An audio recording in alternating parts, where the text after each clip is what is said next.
lebih kurang bentuk kuda yang bersayap. Wallahu alam bentuknya macam mana. Dikenali sebagai buruk.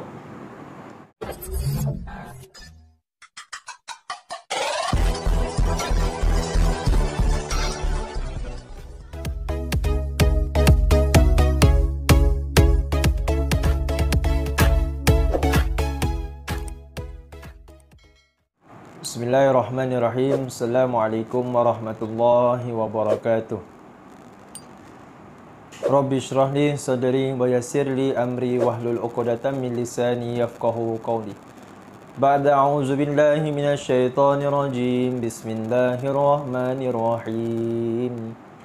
Subhanalladzi asra bi 'abdihi lailan minal masjidil haram ilal masjidil aqsa alladzi barakna haulahu linuriyahu min ayatina innahu huwas samiul basir. Sadaqallahul azim.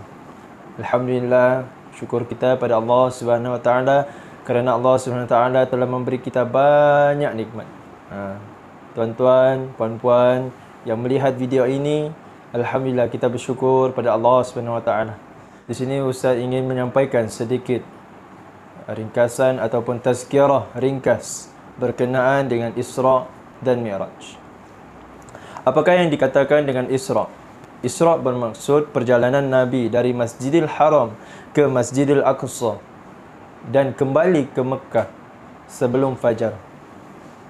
Manakala Mi'raj pula ialah perjalanan Nabi Muhammad sallallahu alaihi wasallam dari Masjidil Aqsa naik ke Sidratul Muntaha.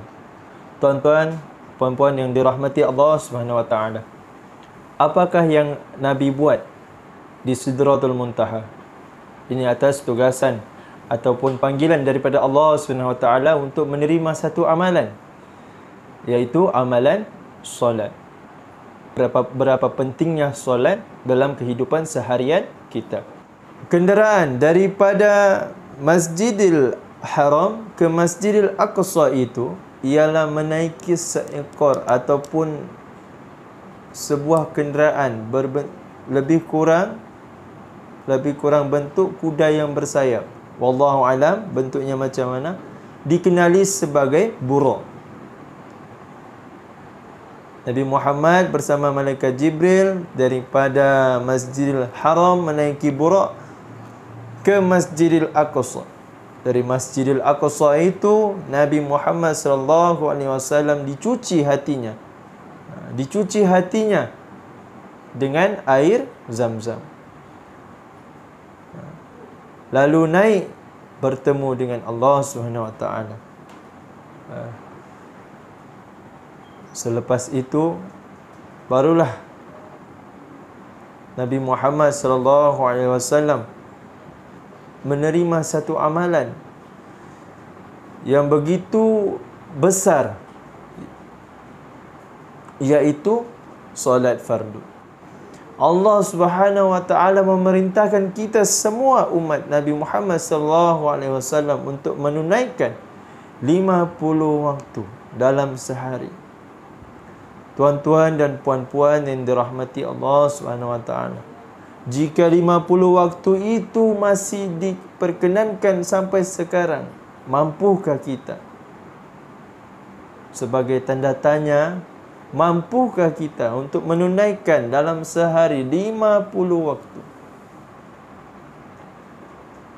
Disebab itulah Nabi Muhammad sallallahu alaihi wasallam naik bertemu dengan Allah Subhanahu wa taala untuk meminta kurang, meminta diskaun.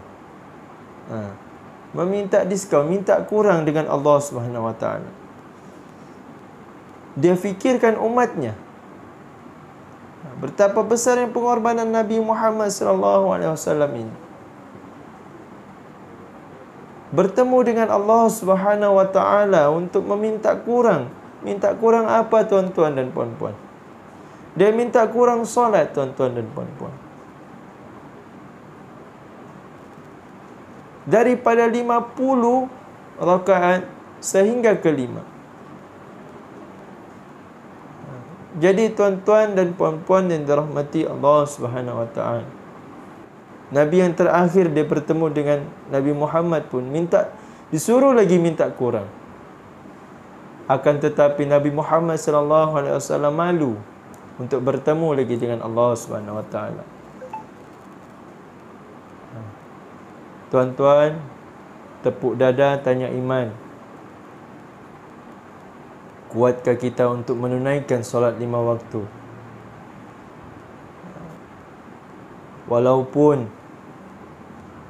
Walaupun kita terasa malas untuk menunaikan solat, paksa diri. Teruskan untuk paksa diri kita untuk mendirikan solat. Tuan-tuan dan puan-puan yang dirahmati Allah Subhanahu wa taala, sekian sahaja daripada saya. Wabillahi wa taufiq wal hidayah. Assalamualaikum warahmatullahi wabarakatuh.